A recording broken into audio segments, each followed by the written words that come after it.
Hi, my name is Grace Gile, and today I'm going to be reading you Library Mouse by Daniel Kirk. Sam was a library mouse. His home was in a little hole in the wall behind the children's reference books, and he thought that life was very good indeed.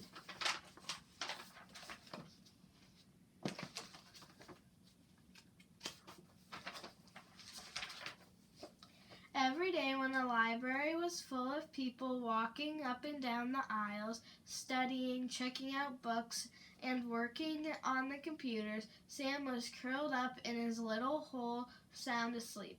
Every night when the people went home and the room was dark and quiet, the library belonged to Sam.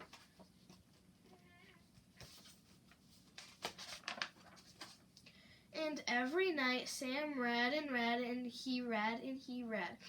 Sam read picture books and chapter books. He read biologies and poetry, cookbooks and sport books, fairy tales and ghost stories, and mysteries by the dozen.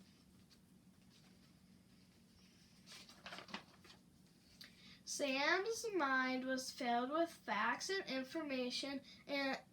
informations and imagined from faraway places, and his imagination brimmed over his wonder and fantasy. One night, Sam decided that it was time he wrote his own book.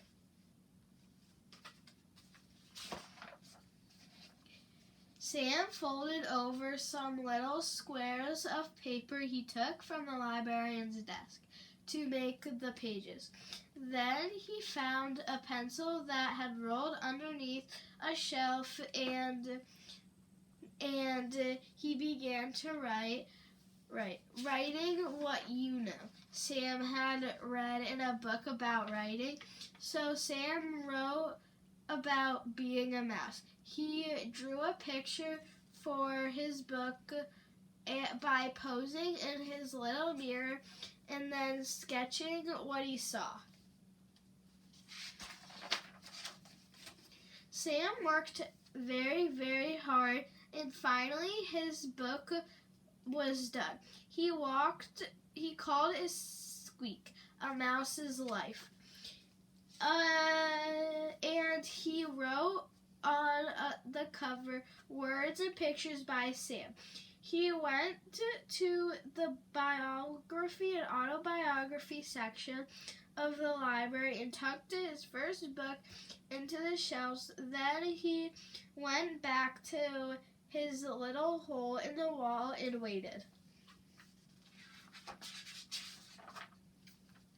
The next afternoon, sunlight streamed through the library's window. "What is this?" asked a girl whose teacher had asked her to the library to do a book report. "I've never seen anything like this before," said the librarian, and she put Squeak the Mouse's Life on her desk. Later, she showed it to the other librarians.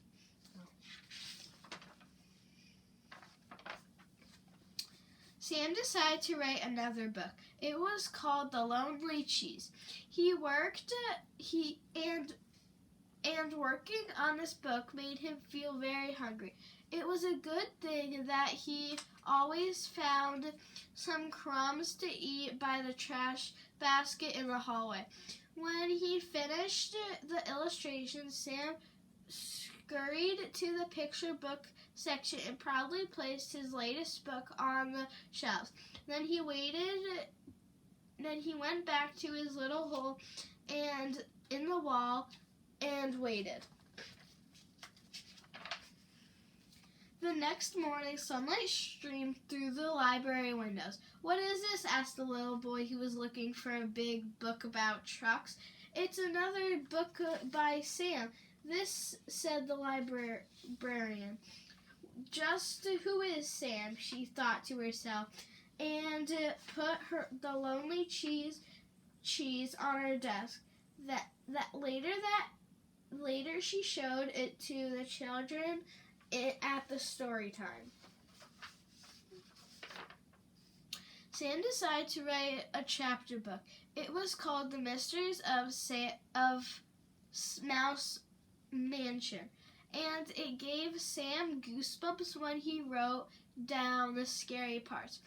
The full moon was shining down through the windows of the darkened library when Sam creeped over to the mystery section and sneakily placed his book on the shelves. Then he went back to his little hole in the wall and waited.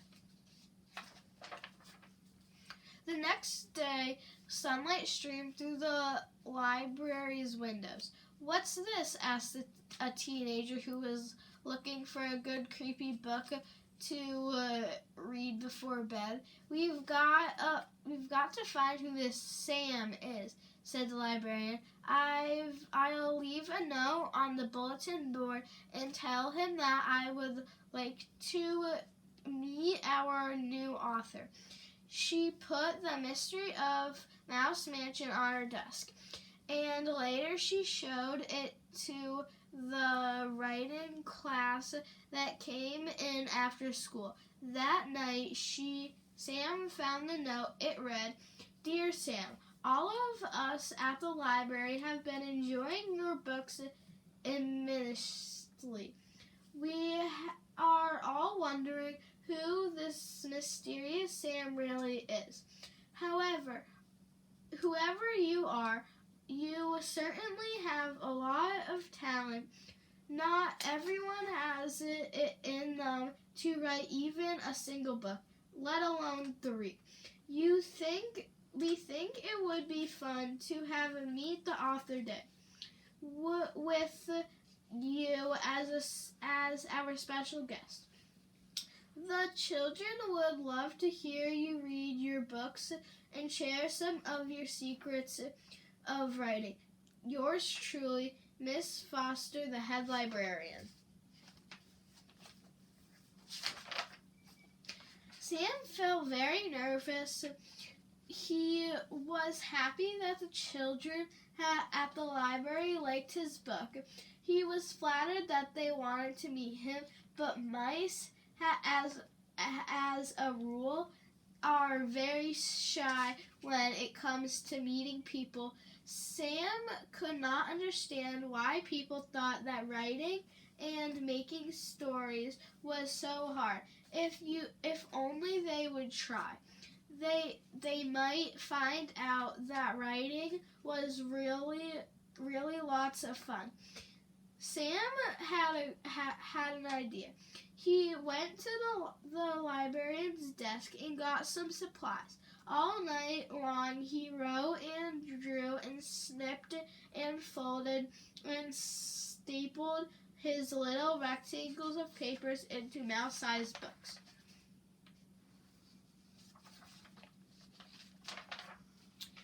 In the morning, when the library opened up the children's room, there was a sheet of paper taped to the door. "Meet the author today." It read. A little girl was the first to see Sam's display. All set up on the front table. "What is this?" she asked.